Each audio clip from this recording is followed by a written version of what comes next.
Hello बच्चों, कैसे हैं आप लोग। आशा करता हूं कि आप सभी बहुत अच्छे होंगे। मैं सीए संतोष पांडे। आज हमारी अकाउंट्स की बच्चे दूसरी क्लास है, तो आइए चलिए हम अपना काम शुरू करते हैं। आशा करता हूं कि आप लोगों ने पहला वीडियो देख लिया होगा। चलो मैं थोड़ा सा आप लोगों को रिवाइज करवा देता हूं कि हमने पिछले वीडियो में क्या बातें पढ़ी थी। बच्चों, मैंने आपको कहा था पिछली क्लास में, अगर आपको याद है, कि हम अकाउंटेंसी की चर्चा यहाँ पे करेंगे।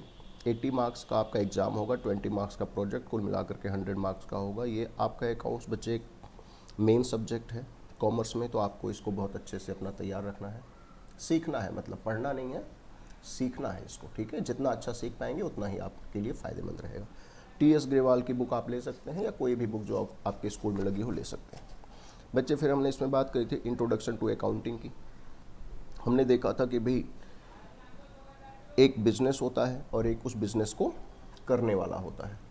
जो बिज़नेस को करने वाला होता है उसे बोलते हैं ओनर ऑफ द बिज़नेस, और ये हमारा बिज़नेस है। तो इस प्रकार से बच्चे राम मान लेते हैं ओनर है और ये बिज़नेस है। बच्चे ध्यान रखना है, हमारा अकाउंट्स ओनर को और बिज़नेस को दोनों को डिफरेंट मानता है, यानी कि सेपरेट मानता है। इसको हम बोलते हैं separate entity concept. Owner of the business and business itself both are two different persons, दोनों अलग अलग हैं।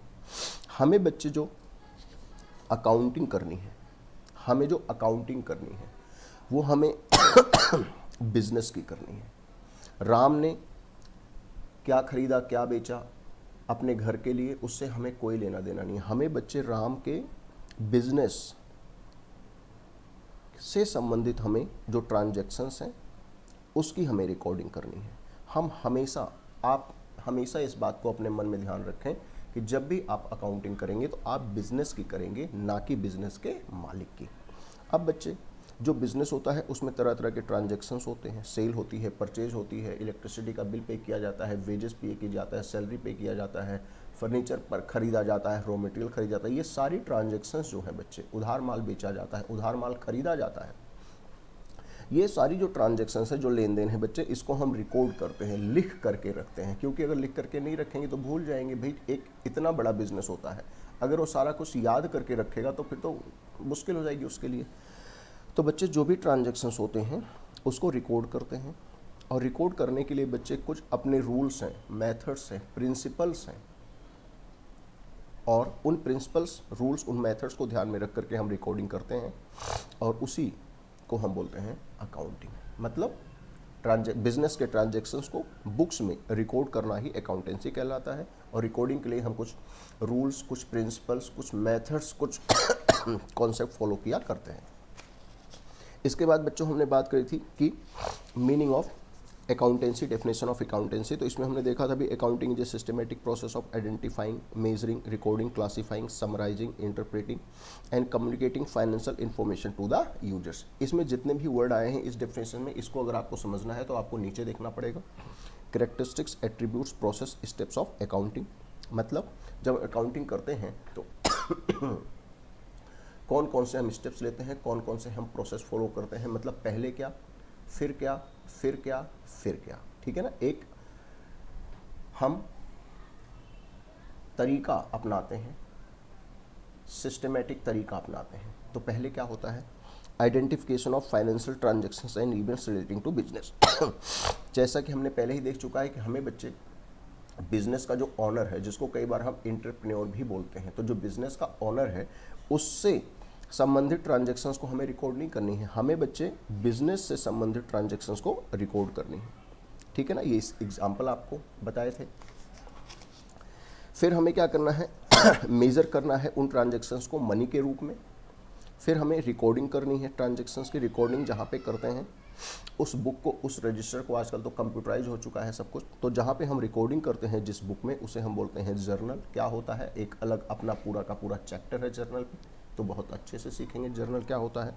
क्लासिफिकेशन, क्लासिफिकेशन का मतलब बच्चे कि एक तरह की बातों को एक जगह लिखना। जितना आपने रेंट दिया 12 महीने में उसको एक जगह लिख दिया। जितना आपने इलेक्ट्रिसिटी का बिल दिया उसको एक जगह पे लिख दिया, जितना आपने सेल करा उसको एक अलग जगह पे, जितना आपने परचेज किया उसको एक अलग जगह पे लिख दिया। यानी क्लासिफिकेशन मतलब होता है एक तरह की चीज़ों को एक साथ लिखना। और ये बच्चे हम जब करते हैं तो इसको हम नाम देते हैं लेजर। लेजर का भी एक अपना पूरा का पूरा फुल चैप्टर है, तो चिंता करने की बात नहीं है। फिर समराइजिंग वाला स्टेप आता है। समराइजिंग स्टेप में हम 3 चीज़ें बनाते हैं, trial balance, profit and loss और बैलेंस शीट। इनको हम कलेक्टिवली फाइनेंशियल स्टेटमेंट बोल देते हैं। उसके बाद हम क्या करते हैं, एनालाइज करते हैं, इंटरप्रेट करते हैं। जो हमने profit and loss balance sheet बनाया उसको देखते हैं कि हमें प्रॉफिट हो रहा है, लॉस हो रहा है, या ग्रोथ हमारा बिजनेस कर रहा है, हमारी सेल इंक्रीज हो रही है, डिक्रीज हो रही है। भाई बिजनेस चल रहा है तो साल के अंत में तो देखना पड़ेगा ना कि भाई क्या हो रहा है। जैसे आप पढ़ते हैं तो आपके माता पिता भी जानना चाहते हैं ना कि साल के अंत में कि भाई आपका रिजल्ट आया तो कैसा आया, पास हुए आप, फेल हुए, अच्छे नंबर आए, कम नंबर आए, पिछले सालों की तुलना में आपके नंबर बढ़ रहे हैं या घट रहे हैं ना। माता पिता आपके जानना चाहते हैं ना, आप भी जानना चाहते हैं ना। तो बच्चे यही एनालिसिस होता है, इंटरप्रिटेशन होता है, पता लगाते हैं। और फिर उसके बाद हम कम्युनिकेट कर देते हैं। किसे कम्युनिकेट कर देते हैं? यूजर्स को। मतलब जो बिज़नेस का मालिक है, या जिसने बिज़नेस के लिए पैसे उधार दे रखे हैं बैंक, या जो सप्लायर है, या गवर्नमेंट वगैरह भी यूजर्स के रूप में होते हैं। तो यूजर्स कौन होते हैं इसी पार्ट में हम देखेंगे। ये तो एक छोटा सा आपके लिए इशारा भर है कि भाई ये यूजर हो माफ़ कीजिएगा, थोड़ा गला खराब है। तो ये 7 जो है हमारे स्टेप्स हैं। और ध्यान रखना ये सारे सीक्वेंस में हैं, जिसको आप अगर सीक्वेंस में याद रखने में कठिनाई हो तो आप ये याद रख सकते हैं, IMRCSAC, identification of financial transactions, measuring in terms of money, recording, classification, summarising, analysis and interpretation and communicating to the users. यहाँ तक हमने बच्चे पिछली क्लास में पढ़ा था। अगर यहाँ तक आपको कोई दिक्कत है तो आप इसको जा करके आप पिछले उसमें जो है आप इसको पिछले वीडियो को आप पूरा चला करके देख सकते हैं, वहाँ पे आप अच्छे से इसको देख सकते हैं। अब हम चलते हैं अपने आज की क्लास की तरफ। तो ध्यान दीजिएगा बच्चे, कृपया साथ के साथ नोट्स बनाते रहें। अगर आप सिर्फ इसे देखेंगे और सुनेंगे जैसे मूवी को देखते हैं तो फिर अच्छी बात नहीं होगी। अगर आप चाहते हैं कि आपको चीज़ें याद रह जाएं तो आपको थोड़ा सा डेडिकेशन दिखाना पड़ेगा, आपको लिखना पड़ेगा। आप लिखें मेरे साथ साथ, मैं भी तो लिख रहा हूँ ना, आप भी लिखें, ठीक है ना। तो बच्चे अब आगे हम चल रहे हैं और आज की हम जो चर्चा यहाँ पे शुरू कर रहे हैं वो हमारा है objectives of accounting. Objectives of accounting जी, स्टार्ट करें मेरे साथ साथ। Objectives of accounting. Objectives of accounting का मतलब हम जो अकाउंटिंग कर रहे हैं, अकाउंटिंग मतलब जो बिजनेस के ट्रांजैक्शंस को अपनी बुक में हम रिकॉर्ड कर रहे हैं, लिख रहे हैं, तो उसका ऑब्जेक्टिव क्या है, उसका उद्देश्य क्या है, उसका पर्पज क्या है, क्यों लिख रहे हैं। ठीक है बच्चे, तो इसके ऑब्जेक्टिव्स क्या हैं फटाफट से मेरे साथ साथ देखें। इसके क्या ऑब्जेक्टिव्स हैं बच्चे। सबसे पहला इसका ऑब्जेक्टिव है maintaining accounting record. Maintaining accounting record,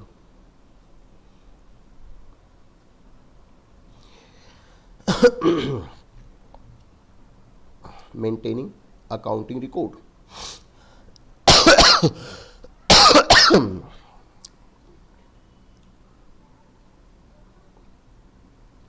maintaining accounting record. Maintaining की स्पेलिंग गलत है, MAINTAINING,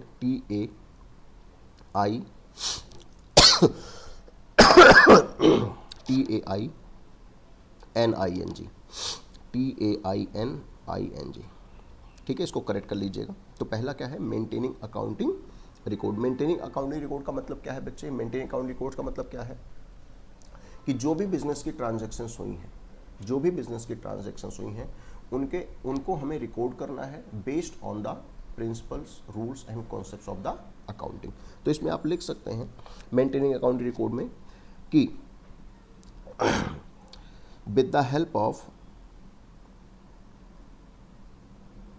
with the help of accounting rules,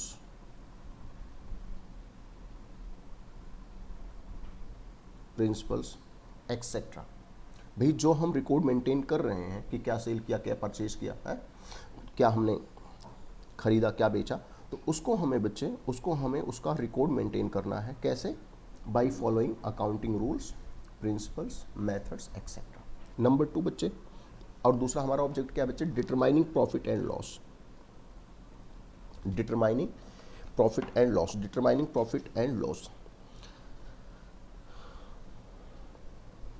determining profit and loss. बच्चे देखो जरा, साल के अंत में एक बिजनेस क्या चाहता है? साल के अंत में क्यों? क्योंकि बच्चे रोज रोज बिजनेस नहीं पता कर सकता है कि कितना, रोज उसके पास इतना टाइम भी नहीं कि रोज शाम को देखे कि कितने का बेचा, कितने का खरीदा था और कितना प्रॉफिट हुआ। तो बच्चे बिजनेस आमतौर से एक एक साल के अंत में जो है अपना प्रॉफिट या लॉस पता करते हैं। जैसे आपका रिजल्ट, आप किसी क्लास में एक साल पढ़ते हैं और फिर साल के अंत में देखा जाता है कि आपका क्या है, ठीक है ना, मार्क्स कितने हैं, पास होता है बच्चा या फेल होता है। उसी प्रकार से एक जो बिजनेस होता है बच्चे, वो साल के अंत में ही जानना चाहता है कि पूरे साल भर में उसे प्रॉफिट हुआ या नुकसान हुआ। तो डिटरमाइनिंग प्रॉफिट एंड लॉस। बच्चे प्रॉफिट एंड लॉस डिटरमाइन करने के लिए हमने कल भी देखा था क्या बनाया जाता है?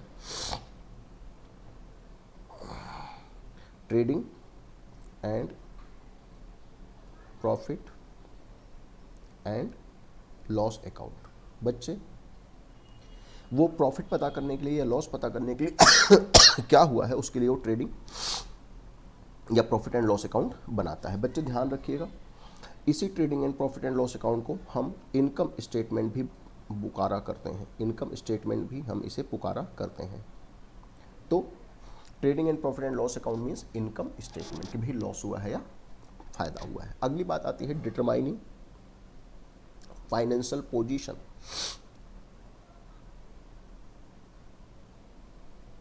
डिटरमाइनिंग मतलब पता लगाना, डिटरमाइनिंग फाइनेंशियल पोजीशन।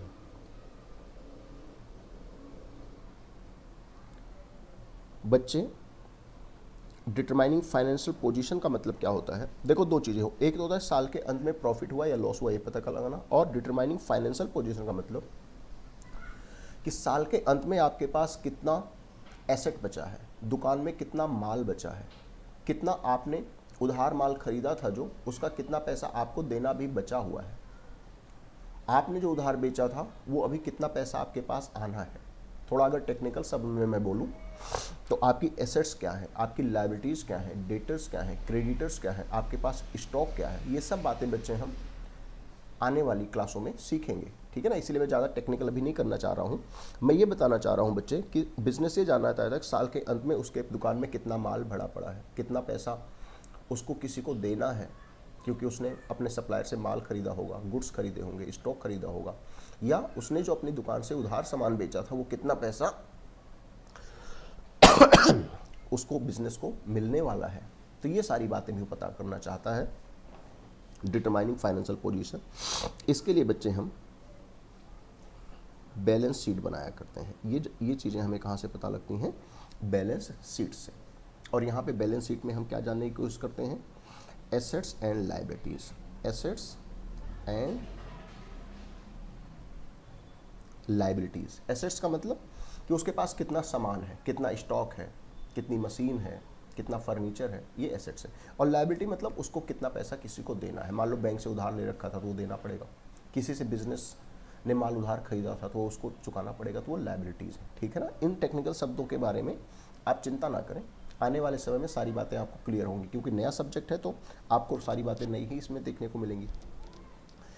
तो बच्चे ये होता है हमारा बैलेंस शीट जो कि हमारी फाइनेंशियल पोजीशन को बताता है। हम बच्चे जानने की कोशिश कर रहे हैं कि ऑब्जेक्टिव्स ऑफ अकाउंटिंग क्या है, ज़रा बताइए। पहला उद्देश्य क्या था हमारा कि भाई रिकॉर्ड करेंगे, लिख करके रखेंगे जिससे हम भूल ना जाएं, लेकिन लिखने के लिए कुछ रूल्स, कुछ प्रिंसिपल्स हम फॉलो करेंगे। दूसरा क्या है भाई, साल के अंत में प्रॉफिट हुआ है या लॉस हुआ है, तो प्रॉफिट या लॉस हुआ है ये पता करने के लिए बच्चे हम एक अकाउंट बनाते हैं जिसे बोलते हैं प्रॉफिट एंड लॉस अकाउंट। और फिर डिटरमाइनिंग फाइनेंशियल पोजीशन का मतलब होता है कि साल के अंत में ये जानना चाहते हैं कि हमारी एसेट्स कितनी है, लायबिलिटीज़ कितनी है, ठीक है ना। ये हमारे उद्देश्य हैं। अच्छा, चौथा क्या उद्देश्य है?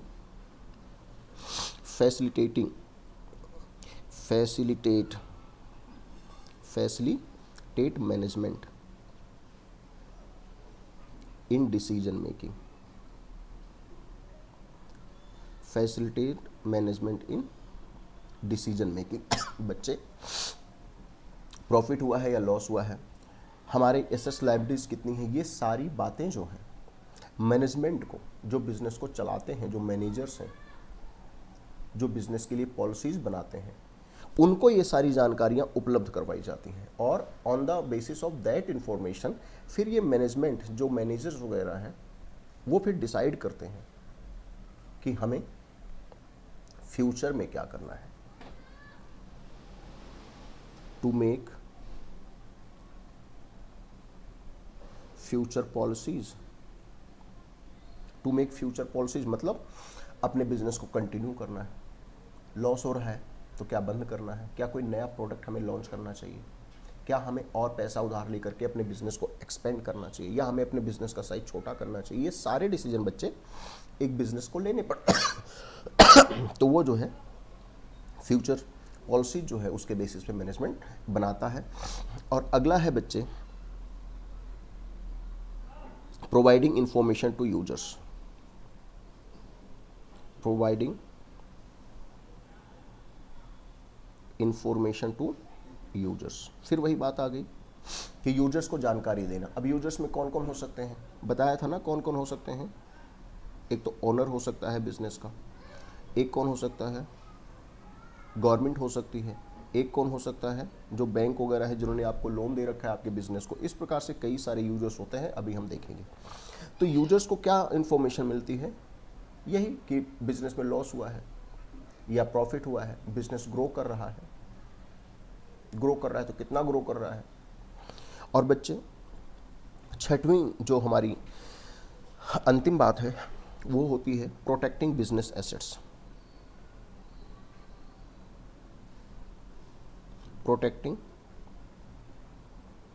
Business assets. Protecting business assets का क्या मतलब बच्चे, प्रोटेक्टिंग बिजनेस एसेट्स का क्या मतलब है कि देखो ना, जब आपको पता होगा, जब आपको पता होगा कि मेरे पास 5 मशीनें थी, मेरे पास इतने रुपए का स्टॉक गोदाम में दुकान में था, शॉप में था या गोदाम में था, मेरे पास इतने एसी थे, मेरे पास इतने व्हीकल थे, जब आपको पता होगा तभी तो आप उसको बचा करके रख पाएंगे। अगर आपको यही नहीं पता था कि मेरे पास कितना दुकान में माल था, तो उसमें से अगर किसी ने थोड़ा माल निकाल भी लिया तो आपको तो पता ही नहीं चल पाएगा, क्योंकि आपको तो पहले ही नहीं पता था कि आपके पास था कितना। तो अगर आप रिकॉर्ड करते हैं, अगर आप रिकॉर्ड करते हैं कितना स्टॉक था, कितना फर्नीचर था या बाकी चीज़ें कितनी थी, तो अगर उसमें से कुछ कम बेसी होता है तो आपको पता लग जाता है कि हाँ कुछ इसमें से लॉस्ट हुआ है, कुछ खो गया है, कुछ चोरी हुआ है, कुछ किसी ने निकाल लिया है।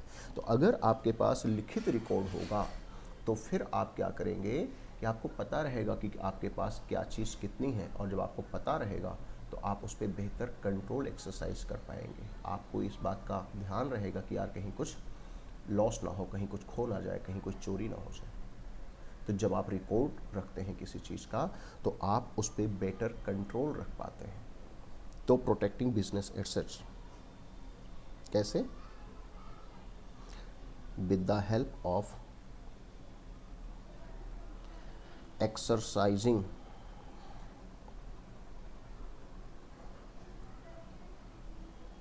Control over assets.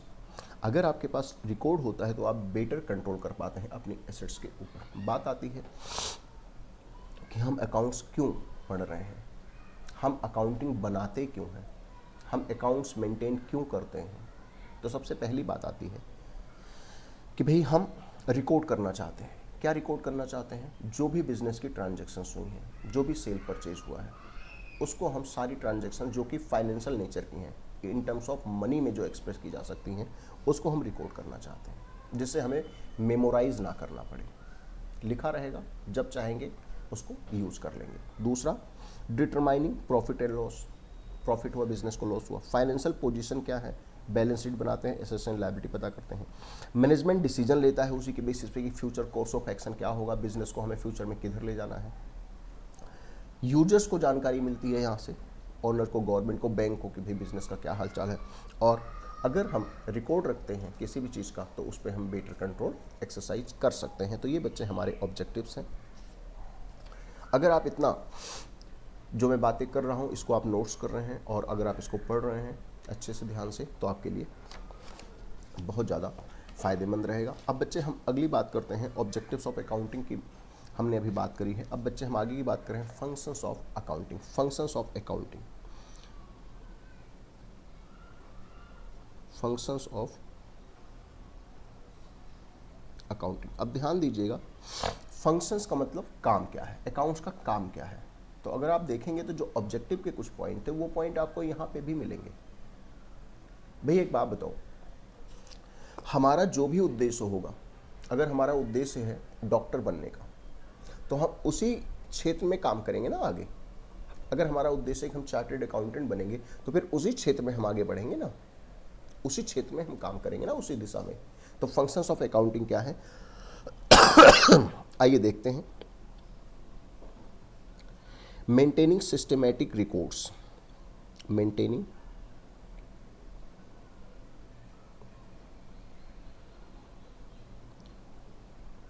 Systematic accounting record. पहला क्या काम है,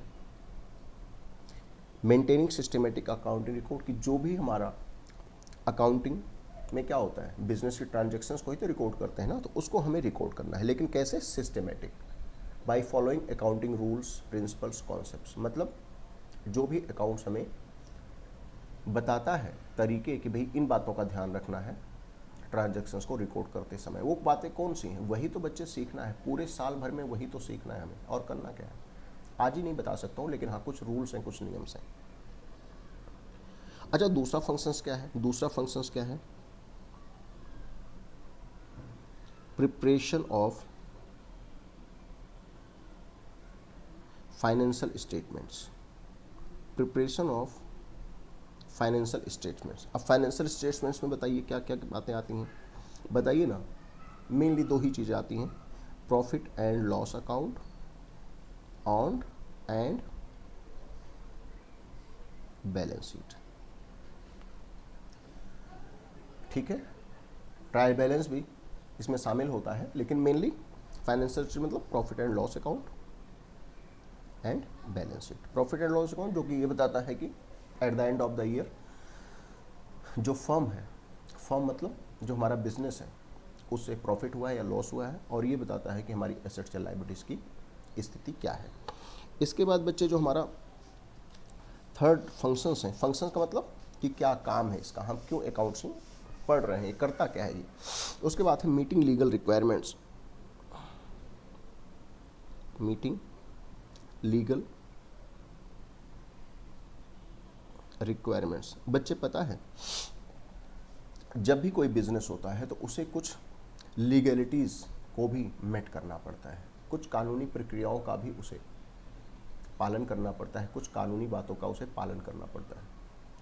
क्योंकि बच्चे आप देश में ऐसे ही कुछ भी नहीं कर सकते हैं, ठीक है ना। सरकार ये जानना चाहती है कि आप क्या कर रहे हैं, कैसा कर रहे हैं। तो कुछ सरकार ने कानून बना रखे हैं, लॉ बना रखे हैं, जिनका आपको पालन करना पड़ेगा। वो कानून कौन से हैं, बड़े सारे कानून हैं, लेकिन अभी जैसे कि इनकम टैक्स के कुछ कानून हैं, इनकम टैक्स के कुछ कानून हैं कि अगर आप बिजनेस कर रहे हैं तो आपको इनकम टैक्स की इन बातों का ध्यान रखना पड़ेगा। इसी प्रकार से अभी आपने सुना होगा गुड्स एंड सर्विसेज टैक्स, जिसे कई बार हम जीएसटी कहते हैं, तो जीएसटी के भी कुछ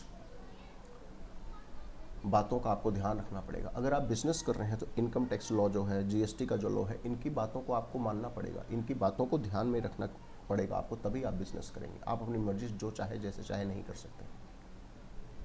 समझ आ रही बात। तो बच्चे एक ये भी काम है अकाउंट्स का कि भाई वो जो कानून बना रखा है सरकार ने उसको वो फॉलो करें। और अगली बात आती है बच्चे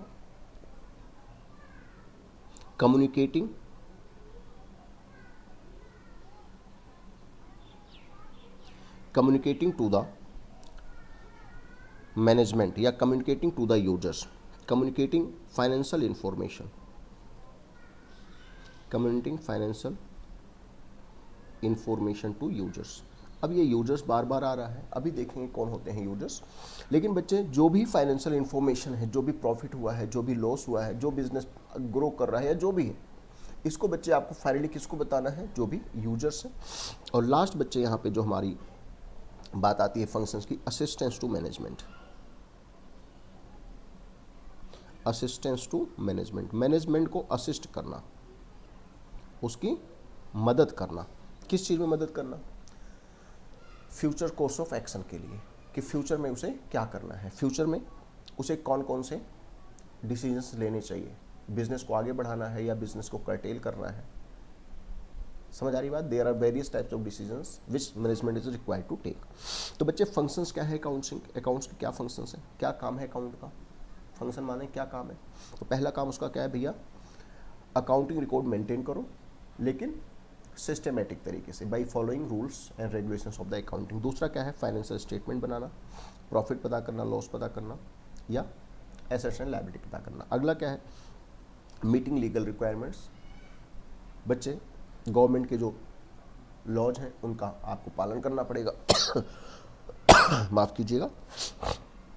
communicating financial information to the users, users को बताना कि भाई बिजनेस में क्या चल रहा है। और ये जो सारी जानकारियां हैं ये मैनेजमेंट को हेल्प करती हैं कि भाई वो किस प्रकार से मैनेजमेंट बिजनेस को आगे फ्यूचर में लेकर के चल सकता है। तो अगर आप देखते हैं बच्चे, तो आपको बड़ी सारी बातें जो ऑब्जेक्टिव्स थे, काफ़ी सारे पॉइंट्स आपको यहाँ पे मिलेंगे। तो इसमें बच्चे कंफ्यूज नहीं होना है। बच्चे इसमें कंफ्यूज आते हैं और बच्चों की एक ही शिकायत होती है कि सर सारा एक जैसा ही तो लगता है, वही ऑब्जेक्टिव्स हैं, वही फंक्शंस हैं, वही ये है, वही वो है। ये एक बच्चे की बड़ी हमारी दिक्कत आती है। तो बच्चे ध्यान रखना है, आपको बार बार आपको रिवाइज करना है, ठीक है ना। अगर आप बार बार पढ़ेंगे तो आपको जितना ज़्यादा बार पढ़ेंगे, जितना ज़्यादा बार रिवाइज करेंगे, उतनी आपको क्लैरिटी बढ़ती जाएगी। अब बच्चे चलते हैं हम आगे की तरफ, और आगे की तरफ हम चल रहे हैं। आइए देखें कि अगला हम पॉइंट जो कवर करने वाले हैं वो पॉइंट क्या है। आइए फटाफट से हम देखते हैं।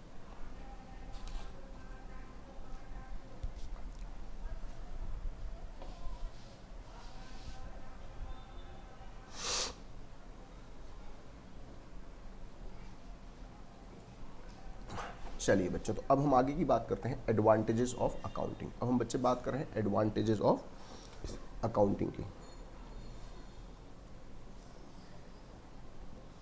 एडवांटेजेस ऑफ अकाउंटिंग, एडवांटेजेस मतलब बच्चे, एडवांटेजेस मतलब फायदे, है ना, बेनिफिट्स। एडवांटेज मतलब फ़ायदा या बेनिफिट। तो बच्चे अकाउंटिंग के क्या बेनिफिट्स हैं, हम क्यों बनाए जा रहे हैं अकाउंट्स, हम अकाउंटिंग कर क्यों रहे हैं, मतलब हम बिजनेस के ट्रांजैक्शंस को रिकॉर्ड क्यों कर रहे हैं, लिख करके क्यों रख रहे हैं, उससे हमें क्या फ़ायदा होने वाला है। तो बच्चे क्या फ़ायदा होने वाला है बताइए। इतने सारे तो अभी आपको पॉइंट बताए हैं, वो सारे आप इसमें लिख दें। अरे जितनी बातें अभी तक बताई हैं सारे लिख दें। पहली बात आपको क्या बताई है, क्या बताई है क्या बताइए, बताइए।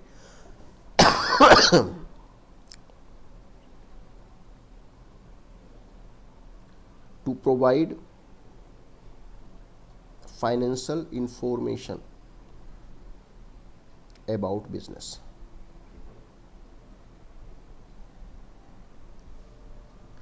पहला फ़ायदा क्या है कि भैया हमें फाइनेंशियल इंफॉर्मेशन बिजनेस के बारे में मिल सकती हैं। दूसरा बच्चे क्या फ़ायदा है, assistance to management. Assistance to management किस चीज़ में असिस्ट करती हैं, अकाउंटिंग किस चीज़ में मैनेजमेंट को असिस्ट करती है, कि to make policies for the future, decision making, business का, बिजनेस के जो भी डिसीजंस हैं, क्या करना है क्या नहीं करना है, वो सारा कुछ बच्चे उसमें ये मदद करता है। और क्या हमारा काम करता है यहाँ पे बताइए, बताइए, बताइए, बताइए, बताइए। Replaces memory, replaces memory. Memory का मतलब आपको याद रखने की ज़रूरत नहीं है कि आपको सारा याद रखना है, याद रखने की जरूरत नहीं, आपने लिख रखा है, ठीक है, जब भी ज़रूरत पड़ेगी आप देख लेंगे। आपको हमेशा ये चिंता नहीं करनी है कि यार कहीं मैं भूल ना जाऊँ। वैसे भी इतनी सारी लाखों ट्रांजैक्शंस होती हैं बिजनेस में साल भर में, तो याद रखना तो बच्चे पॉसिबल है ही नहीं। और क्या बच्चे बात आती है, और क्या बताते बताइए। फैसिलिटेटिंग लोन्स, फैसिलिटेटिंग इन लोन्स। बच्चे जब भी आप बैंक में लोन लेने जाते हैं तो बैंक आपकी जो है फाइनेंशियल स्टेटमेंट्स मांगता है, प्रॉफिट एंड लॉस अकाउंट मांगता है और बैलेंस शीट मांगता है। वो जानना चाहता है कि आपका बिजनेस कितना प्रॉफिट अर्न करता है, आपकी एसेट्स लायबिलिटीज कितनी है, उसी के हिसाब से वो पता लगाता है कि आपका बिजनेस कितना बड़ा है और वो कितना लोन आपको दे सकता है, देगा भी या नहीं देगा। Evidence in court, evidence in court of law. बच्चे अगर कोई डिस्प्यूट अराइज हो जाता है कि आपने कोई चीज़ परचेज करा है, कोई चीज़ सेल करा है, या कोई भी आप बिजनेस से संबंधित अगर कोई भी डिस्प्यूट हो जाता है कि इनकम कितनी है, कम है या ज़्यादा है, तो बच्चे वो सारे जो डिस्प्यूट्स होते हैं उनको निपटाने के लिए जो कोर्ट है, जो जज साहब हैं, वो आपके बुक्स में जो भी रिकॉर्डिंग हो रखी है एंट्रीज की, ट्रांजैक्शंस की, उसको ध्यान में रख करके वो डिसीजन लेते हैं। यानी कि जो आप अकाउंटिंग रिकॉर्ड मेंटेन करते हैं वो कोर्ट में जो है एक एविडेंस के रूप में होता है और वो बहुत ज़्यादा मदद करता है बिजनेस के लिए। फैसिलिटेटिंग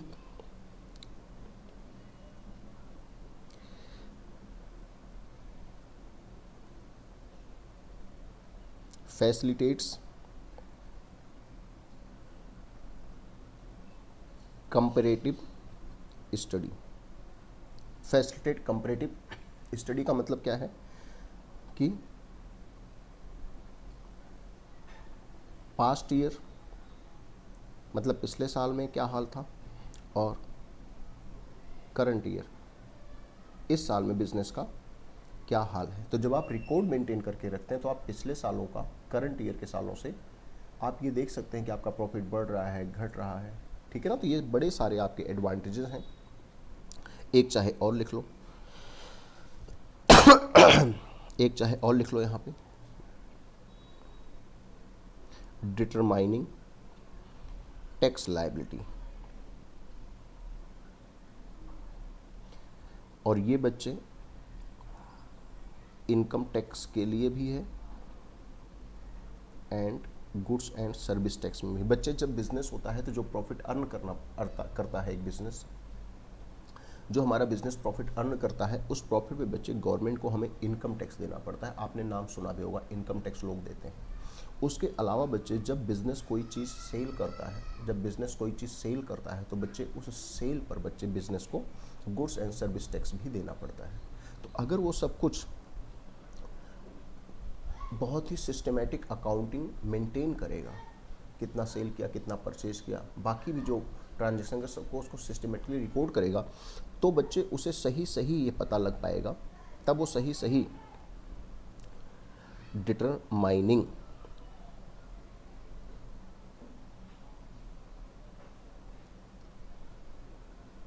तब वो जाकर के सही सही ये पता लगा पाएगा कि उसको कितना इनकम टैक्स देना है, कितना जीएसटी देना है। क्योंकि बच्चे अगर आप इनकम टैक्स कम देते हैं तो फिर बाद में सरकार को अगर पता लगता है तो फिर सरकार आपसे जो है पेनल्टी वगैरह आप पे लगा सकती है, फाइन लगा सकती है। अगर आपने जीएसटी कम दिया तो फिर उस पर भी पेनल्टी लगा सकती है, बाद में फिर आपको इंटरेस्ट के साथ देना पड़ता है। तो कम भी नहीं देना है और ज़्यादा भी नहीं देना है। पता लगा 100 रुपये टैक्स देना था, आपने 120 रुपये दे दिए, तो 20 रुपये आपका अपना ही नुकसान हुआ। समझ आ रही बात? अच्छा, बाद में फिर आप 20 रुपये जो आप गलती से दे रहे हैं, अगर कल को आपको पता लग गया कि 20 रुपये ज़्यादा दे दिए हैं तो वापस आ सकता है वो पैसा। लेकिन फिर वही है ना कि फिर गवर्नमेंट के काम आपको पता ही है, उसमें बड़े सारे आपको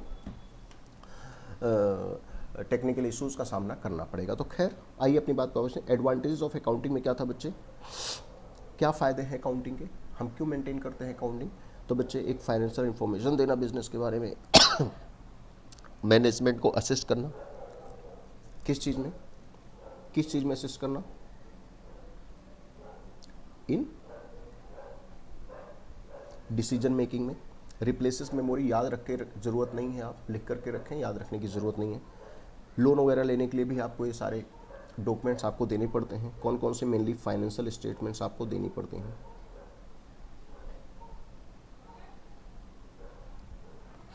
एविडेंस होता है कोर्ट ऑफ लॉ में। कंपैरेटिव स्टडी, पिछले सालों का इस साल से, इस साल का अगले साल से कंपैरिजन आप कर सकते हैं। इनकम टैक्स के बारे में आप यहाँ पे पता लगा सकते हैं। और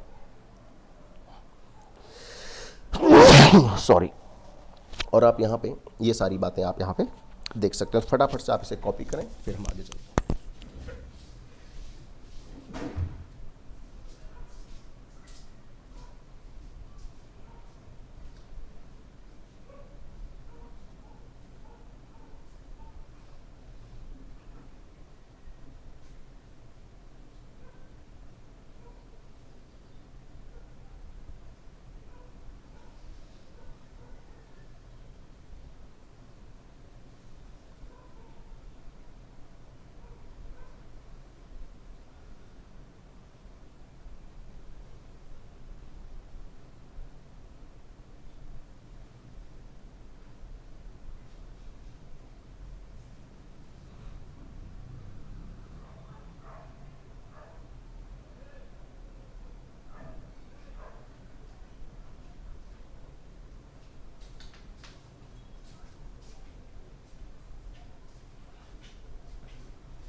चलिए बच्चों आगे चलते हैं। आप लोगों ने इतना कॉपी कर लिया होगा, ठीक है ना। तो एक बार ज़रा याद दिलाइए, अभी तक हमने क्या क्या बातें देखी,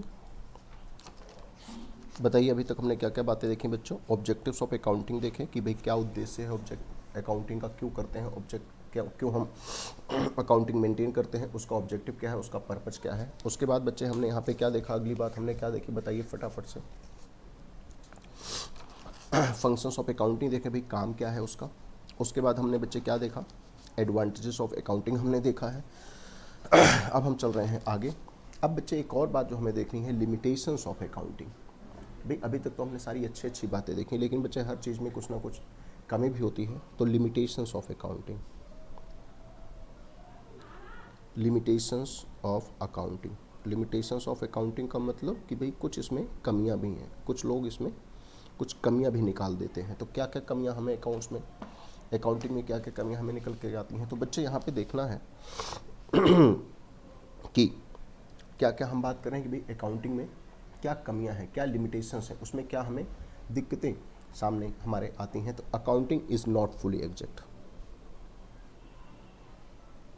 accounting is not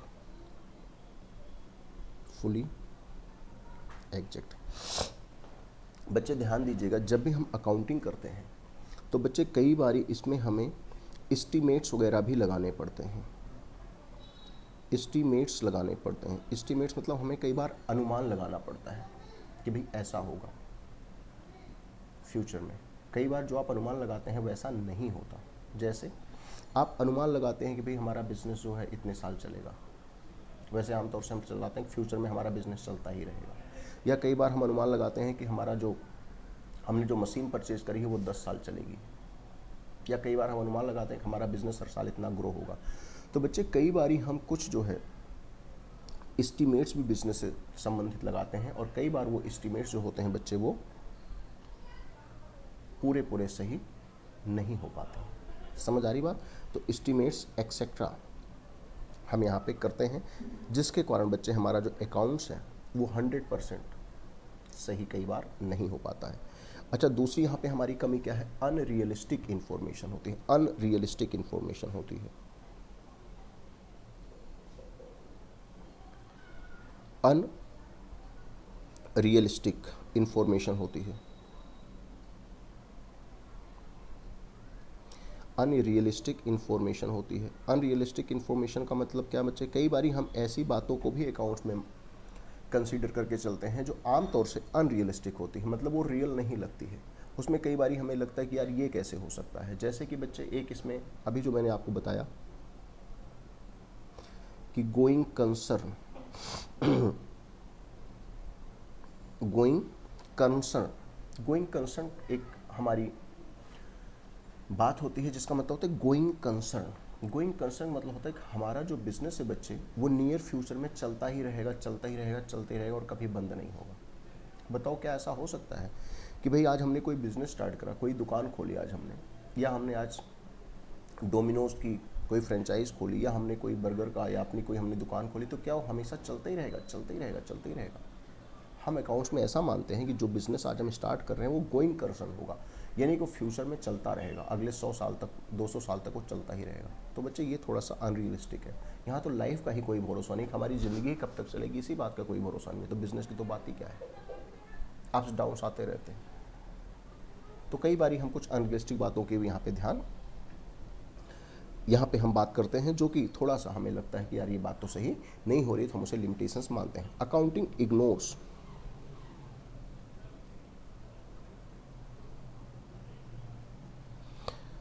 qualitative aspects,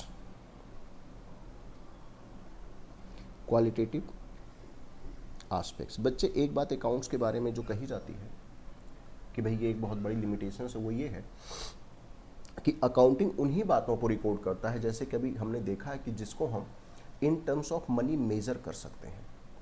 मतलब हमने फर्नीचर खरीदा 1 लाख का, तो 1 लाख को हम रिकॉर्ड करेंगे। हमने सैलरी दी अपने एम्प्लॉइज़ को 10,000 रुपये पर मंथ, तो उसको भी हम रिकॉर्ड कर सकते हैं।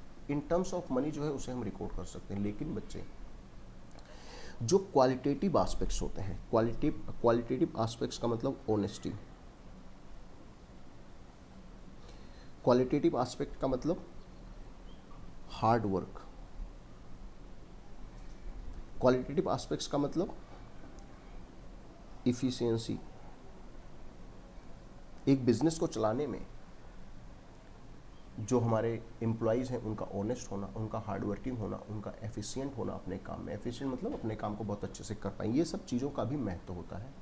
लेकिन बच्चे ऑनेस्टी को, हार्ड वर्क को, इफिशियंसी को आप बच्चे इन टर्म्स ऑफ मनी मेज़र नहीं कर सकते। आप ये नहीं कह सकते कि इसकी ऑनेस्टी 5,000 रुपये की है, इसने 20,000 का हार्ड वर्क किया, या ये जो इतना बढ़िया से काम कर पाता है, इतना एफिशिएंटली काम कर पाता है, इतना स्किल्ड पर्सन है, ये 5,000 रुपये की इसकी वैल्यू है। तो कई बार ऐसा कह पाना हमारे लिए मुश्किल हो जाता है। तो बच्चे अकाउंटिंग जो है इन बातों को रिकॉर्ड नहीं करता है। अकाउंटिंग उसी को रिकॉर्ड करेगा जो कि इन टर्म्स ऑफ मनी होगा। क्वालिटेटिव एस्पेक्ट्स वो इग्नोर कर देता है। जैसे कि ये पेन है, ये पेन मैंने 10 रुपये की खरीदी, तो ये जो है अकाउंटिंग रिकॉर्ड करेगा कि भाई 10 रुपये का पेन आया। लेकिन बच्चे ये पेन से राइटिंग कैसी आती है, ये पेन से ज़्यादा चलता है या कम चलता है, जल्दी इसका सिक्का खत्म हो जाता है, समझ आ रही बात। तो ये इसके क्वालिटेटिव एस्पेक्ट्स हैं, इसको अकाउंटिंग रिकॉर्ड नहीं करता है, इसको अकाउंटिंग इग्नोर करता है। तो ये बच्चे एक हमारी कमी है और एक बहुत ही बड़ी कमी ये मानी जाती है।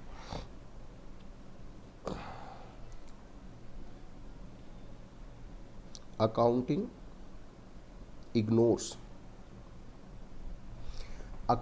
Ignores price label change effect. क्या मतलब हुआ इसका? Accounting ignores price label change effect, इसका क्या मतलब हुआ? इसको समझाने के लिए मैं आपको एक एग्जांपल देता हूं बच्चे। हमने बच्चे ये 2015 में बच्चे एक हमने बिल्डिंग परचेज करी थी, और ये बिल्डिंग हमने परचेज करी थी 10 लाख रुपीस की, ठीक है ना। और आज ये चल रहा है 2020। आज बच्चे ये जो बिल्डिंग है बच्चे, आज इसकी जो कीमत हो गई है वो बच्चे हो गई है 25 लाख। आमतौर से आप देखते होंगे अपने आसपास कि जो लैंड होती है, जो बिल्डिंग होती है, उसकी कीमत बढ़ती ही रहती है ना। आपने देखा होगा, सुना होगा। तो बच्चे 2015 में जो 10 लाख की बिल्डिंग खरीदी थी वो 2020 में 25 लाख की हो गई है, 15 लाख की उसकी कीमत बढ़ गई है। लेकिन बच्चे हमारा अकाउंट्स क्या करता है? हमारा अकाउंट्स इस बात को ध्यान नहीं देता है। हमारा अकाउंट्स कहता है कि नहीं, हमने तो बिल्डिंग 10 की खरीदी थी तो हम 10 लाख की ही बिल्डिंग 2020 में भी दिखाएंगे। और 2020 में 10 लाख की भी नहीं दिखाता बच्चे। एक कॉन्सेप्ट होता है जो हम आगे देखेंगे, डेप्रिसिएशन। एक कॉन्सेप्ट होता है आगे, डेप्रिसिएशन। डेप्रिसिएशन क्या कहता है? डेप्रिसिएशन कहता है कि भाई कोई भी चीज़ जो होती है वो समय के साथ डेप्रिशिएट होती है, उसकी वैल्यू कम होती है। तो अगर आप देखें तो 5 साल बीत चुके हैं। अगर हम मान लें कि हर साल 1 लाख रुपए की वैल्यू डेप्रिशिएट हो रही है, तो 5 सालों में 5 लाख की वैल्यू डेप्रिशिएट हुई होगी। और आज जो बिल्डिंग है वो बच्चे 5 लाख की ही हम अपनी बुक में रिकॉर्ड करेंगे। तो हुआ क्या कि एक्चुअल में तो वैल्यू बढ़ गई थी, हमने तो बढ़ी वैल्यू तो छोड़ो, सेम वैल्यू भी रिकॉर्ड नहीं करी, बल्कि उसको डेप्रिशिएट करके उसकी वैल्यू जो है हमने कम रिकॉर्ड करी। क्यों? क्योंकि अकाउंट्स जो है वो डेप्रिशिएशन की बात करके चलता है कि भाई हम कोई चीज़ अगर यूज कर रहे हैं तो उसकी वैल्यू कम हो रही होगी। तो अपनी बुक्स में आप जो है बिल्डिंग को 5 लाख पे रिकॉर्ड करेंगे, तो इसको हम बोलते हैं कि वो प्राइस लेवल चेंज को इग्नोर करता है कि भाई भले 25 लाख की हुई है, लेकिन आप उसको जो है 10 लाख या डेप्रिशिएशन के बाद जो 5 लाख है उस पर आप अपनी बुक में रिकॉर्ड करेंगे। और एक पॉइंट यहाँ पे और लिखेंगे हम, यहाँ पे एक पॉइंट हम और लिख करके चलेंगे। आइए देखते हैं, विंडो ड्रेसिंग। अकाउंटिंग में अकाउंटिंग में लीड टू विंडो ड्रेसिंग। बच्चे, विंडो ड्रेसिंग का मतलब क्या होता है कि आपने अपने प्रॉफिट को ज़्यादा दिखा दिया या आपने अपने लॉस को ज़्यादा दिखा दिया। आपके पास एसेट्स कम थी, स्टॉक कम था, आपने उसको ज़्यादा दिखा दिया, या आपने अपने स्टॉक को कम दिखा दिया। मतलब एक्चुअल जो बात है आप उससे कुछ हट के दिखा रहे हैं, तो उसे हम बोलते हैं window dressing. Not to show actual position, आप एक्चुअल पोजीशन नहीं दिखा रहे हैं, या शोविंग मिसलीडिंग पोजीशन। आप ऐसी बात बता रहे हैं जो कि मिसलीडिंग है, जिस पे यकीन नहीं हो रहा है, आप झूठ बता रहे हैं। तो अकाउंटिंग में बच्चे ये एक गुण होता है कि आप अपनी ट्रांजैक्शंस को, अपनी एंट्रीज को इस प्रकार से मैनिपुलेट कर सकते हैं कि एक्चुअल रिजल्ट जो होता है वो कुछ और होता है और आप दिखा सकते हैं कुछ और। तो ये हमने बच्चे लिमिटेशंस की बात करी है कि भाई लिमिटेशंस क्या होते हैं। फटाफट से आप इसे कॉपी करें और फिर हम आगे चलेंगे।